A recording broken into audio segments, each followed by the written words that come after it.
You're listening to Weekdays on BYU-Idaho Radio. I'm Nathan Lenahan, and today I'm joined by Diane Bruce from the Rexburg Area Chamber of Commerce. Now, Diane, thank you so much for coming in today. Oh, it's good to be here. And so we wanted to have you in here because we know the Rexburg Area Chamber of Commerce has an event coming up. But before we get talking about that, I just wanted to get some general information about you. So what is your position in relation with the Rexburg Area Chamber of Commerce? Yeah, I am the president CEO of the Rexburg Area Chamber of Commerce, and I've been in my position for a year now. Oh, so how are you liking it?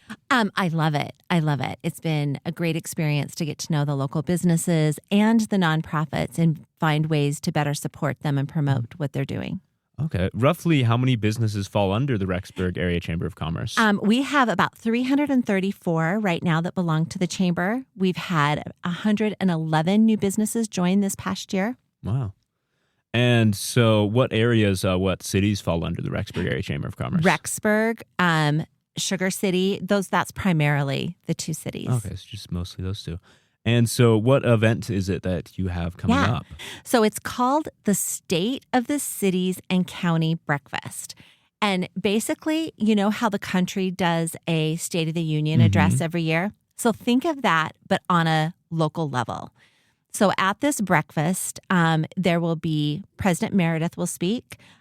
Mayor Adams from Sugar City will speak. Mayor Merrill from Rexburg will speak. One of the county commissioners, I believe Dustin Parkinson will speak, and I will speak, and then Jed Platt, he works for the city, and he's in charge of the whole Flood 50. It's been 50 years since the Teton flood, and he's organizing that. So it's going to be a lot of speakers for just a short window of time, but basically everyone's going to be sharing what was accomplished in 2025 and what we can look forward to in 26. So with this event, what do you hope to accomplish for the community and for businesses? Yeah. So it's just a chance, again, like I said, to see hear what was accomplished and what we can look forward to. What are the programs, initiatives, and goals in 26, how businesses can support that, what people can get behind, what they can. Rexburg is growing and things are changing so fast. It's a great time to come and be informed and be abreast of what's happening in our city. Yeah. And you said over 100 businesses joined in the last year, was it? And so that's just in the time that you've been president. It's grown that much, the Chamber of Commerce. It has. And we're super excited about that growth. Our focus moving forward into the next year is, of course, we want to grow, right? The bigger we are, the stronger we are. We want to make sure that we're delivering value. So it's not just having new chamber members join, but are they getting their value from being a chamber member? And that will be our focus in 2026. Right. And in what ways have you seen the Chamber of Commerce help the Rexburg community and businesses? Yeah. So joining the chamber, I tell people all the time, it's like joining a gym. When you join a gym, you don't go and use every piece of equipment or attend every class. You figure out what works for you, and that's what you take advantage of. Same thing with the chamber. When a business joins the chamber, not everything we offer is going to align with what they need. They figure out what does, and they take advantage of that. It may be networking opportunities. It may be education, business education opportunities. It may be having a mentor. It may be just building relationships with other businesses in town. A lot of our businesses are successful and are solid on their own, but they want ways to give back to the community. We provide that for them. So we connect businesses with businesses and help them in the different ways they need. Yeah, that's great. And Rexburg being a college town and all these students, does that pose any particular challenges for businesses that you've seen? Some, just because they kind of they can put all this effort into marketing and advertising, and then whoosh, there's a whole new group of students come in, right? So those businesses that target the demographic of the college students that need them, it's like they have to constantly be marketing themselves like they're a brand new business opening their doors for the first time. They cannot take for granted and be like, oh, we're established, people know who we are. They've got to treat it like they're brand new all the time to stay at the front of the herd, the group. That's interesting. I've never thought about it like that. And so, in addition to this event, is there any other big things for the future that the Rexburg Area Chamber of Commerce is working on and planning? Yeah, definitely. One thing that the chamber does for businesses is we give business leaders an opportunity to connect with local legislators. And once a year, we go to Boise. We're doing this at the end of the month. It's called Chamber Day. And we'll go there to the Capitol, and we have a chance as Rexburg business people, chamber members, to sit down, talk to the governor, the lieutenant governor, speaker of the House. They come in and talk to us, and they don't have a speech. They're just telling us what they're being faced with, what the decisions they're having to make, what they see the challenges are for the state, where they hope the state's going.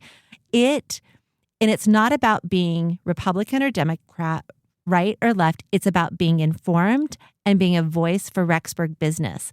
So being a chamber member, that's one of the biggest advantages is you get to build these relationships and have influence with our local government officials. Right. And so there's that in January. In February, we have Restaurant Rush. This is huge for our college population. It's 2 weeks. You get a bingo card with all of these different restaurants on it, and they each have a deal. Maybe it's a $5 appetizer or get a free dessert when you order an entree. 2 weeks, you go to visit as many of these restaurants as you can. You get stickers, and then you go into the drawing for all sorts of fun prizes. It's a great thing for dates, gives this a deal, but for our local restaurants, it's a great way for them to get traffic that maybe they wouldn't normally get, try something new. Right. So that's in February. Oh, well, that sounds super exciting because, as a college student myself, I really don't go out to eat unless I have a good reason to. And a good reason to would be deals, bargains, and just ways I can save money. Yeah. So in looking, I was trying to do some research on the event. It's sold out? Yes. Wow. We've oversold. So I'm hoping we can squeeze a couple more tables in. Mm-hmm. We'll make it work. Yeah. Yeah. Is this something that sells out every year? That is a good question. Last year was my first year, and I don't think we sold out last year. I think we came close. But this year it has. And BYU-Idaho caters it, which you guys always do such a fantastic job. So it's a lovely breakfast. It's just a great way to start the day. Mm-hmm. And the Chamber of Commerce members, it's growing bigger. So do you foresee having to at least, get a bigger room, larger venue for 2027? So a lot of our events, we do a monthly forum, that's getting to where we had to move to a new venue for that very purpose. This year, we're going to be at Madison Health's Grand Teton Community Room for a bigger space. Yeah, a lot of our events are selling out and getting bigger just because we're growing. Wow, that is exciting. There's been just so much growth in Rexburg. Yes. That it's really interesting to see. And do you think there are any other unique challenges that businesses face here in Rexburg?